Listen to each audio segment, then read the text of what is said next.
جہلم کا شیطان مرزا محمد علی انجینئر، اس سے پوچھا گیا کہ امام حسین علیہ السلام کا سر مبارک جو ہے اس کو جب نیزے پہ بلند کیا گیا تو بیان کیا جاتا ہے کہ سر مبارک سے سورہ کہف کی تلاوت کی آواز آ رہی تھی۔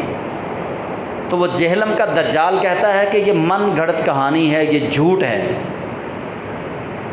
یہ کہانی ہے، یہ نہیں ہو سکتا کہ سر حسین سے تلاوت قرآن پاک کی آواز آتی ہو۔ ترمذی کے اندر حدیث موجود ہے، 2890 حدیث کا انٹرنیشنل نمبر ہے۔ نبی کریم علیہ السلام کے پاس حضرت عبداللہ ابن عباس رضی اللہ تعالیٰ عنہ راوی ہیں، ایک صحابی اللہ کے محبوب کریم علیہ السلام کی بارگاہ میں آئے، عرض کی یا رسول اللہ مجھے نہیں پتا تھا کہ نیچے قبر ہے، میں نے وہاں خیمہ لگایا، جیسے ہی میں نے وہاں خیمہ لگایا اور وہاں سے سورہ ملک کی ابتدا کرنے کی آواز آئی، میں نے کان لگائے تو کسی نے وہاں پوری کی پوری سورہ ملک پڑھ دی، مجھے نہیں پتا تھا وہاں نیچے قبر ہے یا رسول اللہ، میں نے انجانے میں وہاں پہ خیمہ لگا دیا، لیکن بعد میں پتا چلا کہ یہاں قبر تھی۔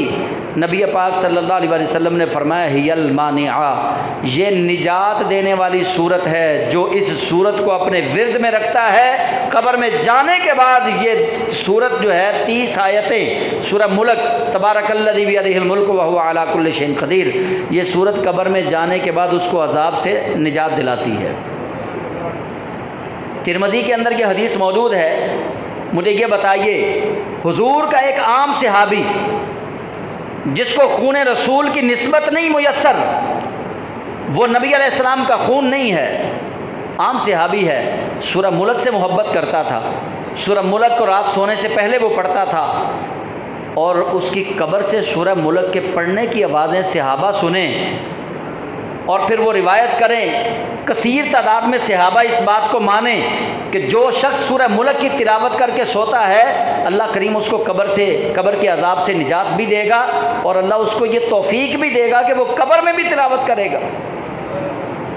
جب نبی پاک صلی اللہ علیہ وسلم کا عام صحابی اس درجہ پر فائز ہو سکتا ہے کہ وہ قبر میں جانے کے بعد سورہ ملک کی تلاوت کر سکتا ہے، تو سر حسین نیزے کی نوک پہ سورہ کہف کی تلاوت کیوں نہیں کر سکتا؟ رکاوٹ کون سی چیز کی ہے؟ یا تو ہو نا نعوذ باللہ کہ ہم کہیں جی کسی غیر مسلم نے تلاوت قرآن کی، پھر تو درمیان میں اسلام رکاوٹ آ گیا کہ غیر مسلم کا سر تلاوت نہیں کر سکتا کیونکہ وہ اسلام کو ماننے والا نہیں ہے۔ یہاں تو نبی پاک صلی اللہ علیہ وسلم نے جن کو لوریاں تلاوت قرآن کی دی ہیں وہ حسین ابن علی ہیں۔ یہ بعید از قیاس بات نہیں ہے، یہ عقل کے منافی بات نہیں ہے، یہ تو قرآن پاک سے بھی ثابت ہے کہ مردوں نے مرنے کے بعد بھی کلام کیا ہے۔ پہلا ہی پارہ ہے، سورہ بقرہ ہے، 8واں رکوع ہے اس کا، وَإِذْ قَتَلْتُمْ نَفْسًا فَادَّارَأْتُمْ فِيهَا وَاللَّهُ مُخْرِجٌ مَّا كُنتُمْ تَكْتُمُونَ فَقُلْنَا اضْرِبُوهُ بِبَعْضِهَا كَذَلِكَ يُحْيِي اللَّهُ الْمَوْتَى وَيُرِيكُمْ آيَاتِهِ لَعَلَّكُمْ تَعْقِلُونَ۔ بنی اسرائیل میں ایک شخص قتل ہو گیا، انہوں نے حضرت موسیٰ علیہ السلام سے کہا، موسیٰ علیہ السلام کو اللہ نے کہا کہ ان کو کہیں گائے ذبح کریں، گائے کا ٹکڑا لگائیں، یہ زندہ ہو کے بتائے گی۔ وہاں بھی مردے نے کلام کیا، یہ قرآن واضح اس پر دلیل ہے۔ مردوں کا کلام کرنا، مرنے کے بعد کسی شخص کا کلام کرنا، یہ قرآن سے ثابت ہے۔ اور پھر آئیے ام المومنین سیدہ عائشہ صدیقہ رضی اللہ تعالیٰ عنہ، آپ سے بھی ایک روایت ہے، حضرت زید بن خارجہ، یہ وہ صحابی ہیں جو بدر کے میدان میں نبی علیہ السلام کے ساتھ تھے، احد کے میدان میں نبی علیہ السلام کے ساتھ تھے۔ حضرت زید بن خارجہ رضی اللہ تعالیٰ عنہ حضرت عمر فاروق کے دور میں یہ ان کا انتقال ہوا۔ جب یہ فوت ہوئے، حضرت نعمان بن بشیر اس حدیث کے راوی ہیں، وہ کہتے ہیں کہ مجھے پوچھا گیا کہ آپ ان کا حال بتائیے جب وہ فوت ہوئے، تو زید بن خارجہ صحابی رسول فوت ہوئے ظہر اور عصر کے درمیان، مغرب اور عشاء کے درمیان ان کے پاس جو خواتین گئیں تو وہاں انہوں نے رونا شروع کر دیا۔ ان کی ڈیڈ باڈی کے پاس جو خواتین بیٹھی تھی انہوں نے رونا شروع کیا، تو حضرت زید بن خارجہ نے 2 دفعہ کہا کہ خاموش ہو جاؤ، خاموش ہو جاؤ۔ پھر انہوں نے کہا کہ محمد الرسول اللہ امی نبی ہیں اور خاتم النبیین ہیں. یہ میں ترجمہ آپ کو سنا رہا ہوں. اور پھر انہوں نے کہا تین بار یہ کہا، پھر 3 بار کہا کہ حضرت ابوبکر صدیق بڑے نرم دل والے اور اللہ کی شریعت کو قائم کرنے میں بڑے قوی اور بہادر تھے. پھر انہوں نے 3 بار حضرت عمر فاروق رضی اللہ تعالیٰ عنہ کے اوصاف بیان کیے کہ وہ بڑے قوی، بڑے بہادر اور عدل و انصاف کرنے والے. اور انہوں نے کہا یہ باتیں پچھلی کتابوں میں لکھی ہوئی ہیں.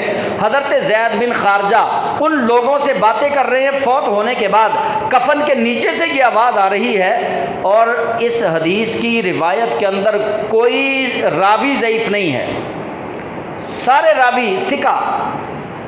تو صحابہ کہتے ہیں کہ وہ کلام کر رہے ہیں. اگر حضرت زید بن خارجہ بعد از وصال کفن کے نیچے سے کلام کریں تو ساری دنیا کے محدث بھی مانیں، ساری دنیا کے مفسر بھی مانیں، کوئی انکار نہ کرے.